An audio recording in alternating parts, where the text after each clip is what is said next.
So here we are in Yeovil in the yard of Bradfords building merchant. I'm here with David Young, CEO of Bradfords. David, great to be here. Thanks for inviting us down to your yard. Can you tell us a bit about your business? Yeah, of course I can. Thanks for bringing the weather. It's an absolutely stunning day today. So we are a builders merchant with 46 branches across the southwest, from Worcester to Verwood to Penzance. We employ around about 900 people, and we've been around for 253 years. Wow.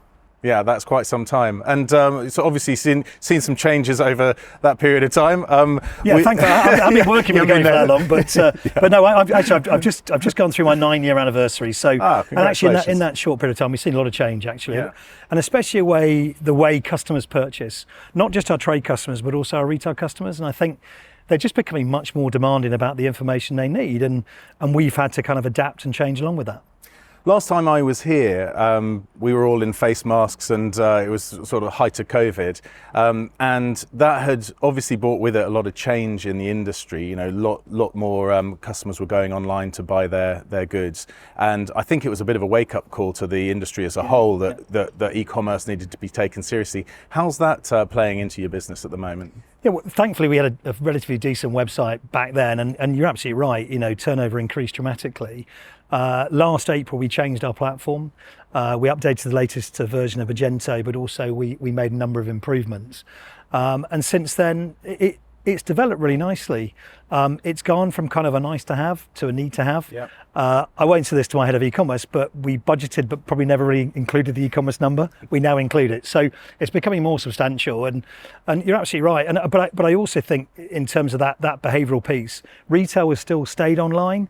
Trade has dropped back to kind of pre-COVID levels, but we're dealing with more customers because of COVID, and they're probably engaging with the website more, but they're probably not purchasing on it, but they're certainly using the other functionality that we have. And what percentage of your overall business is online? Is it still relatively small? It's between 5 and 10%. Yeah. I would love to get it to probably around 15% of our turnover. Yeah. And the way things are moving at the moment, I think that's where we'll finish.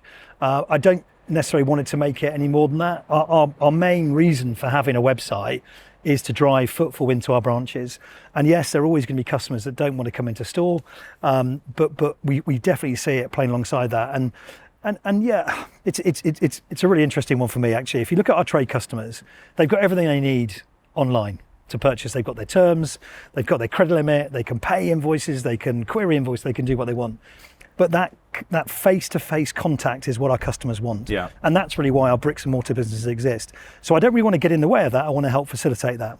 From a retail point of view, they don't necessarily want that. Coming to our yards is not a friendly place, as much as we're trying to make a number of improvements to make it so. Yeah. You know, a lot of customers don't need that. They don't crave that. They actually know what they need, and they just want to transact and move on. So I see the website kind of growing in that area and probably staying flat from a trade customer point of view. So is the product mix different then between trade and retail? Does that vary quite a bit? Yeah, without it, I mean, look, we are a heavy side merchant. Yeah. Over the pandemic, we've become increasingly so.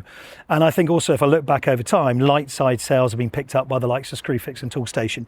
We're doing various things to combat that. But if I look at what retail customers tend to purchase online, it is really around the landscaping agenda. So it's sleepers, topsoil, paving, decking, that type of product. And that has made the strength of it. Our core trade customers tend to buy more bricks, blocks, sand, cement. Yeah. So there is a difference between the two. Again, insulation on our trade customers, less so for our retail. So David, obviously dropship's very close to our heart. You know, we're seeing retailers grow their online range via marketplace or dropship. Obviously products that they don't own yet, and then in virtual inventory. You're using our platform, you're using the Virtualstock platform. How's that playing into your overall e-commerce strategy?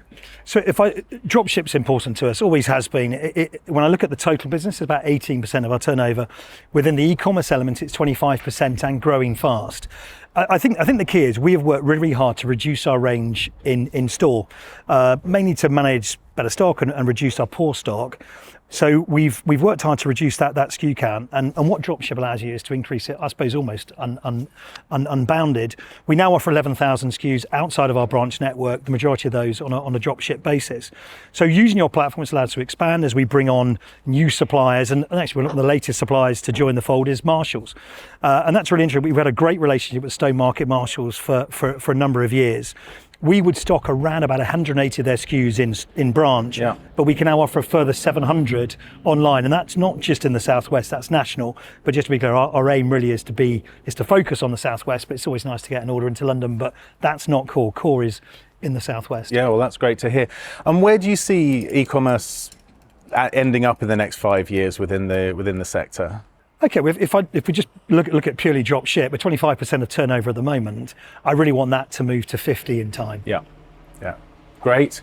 Well, we hope to be partnering with you all the way through that. And thank you very much again for joining us today. Thank you, for using Virtualstock. Really appreciate it. Thank you. Nice to see you.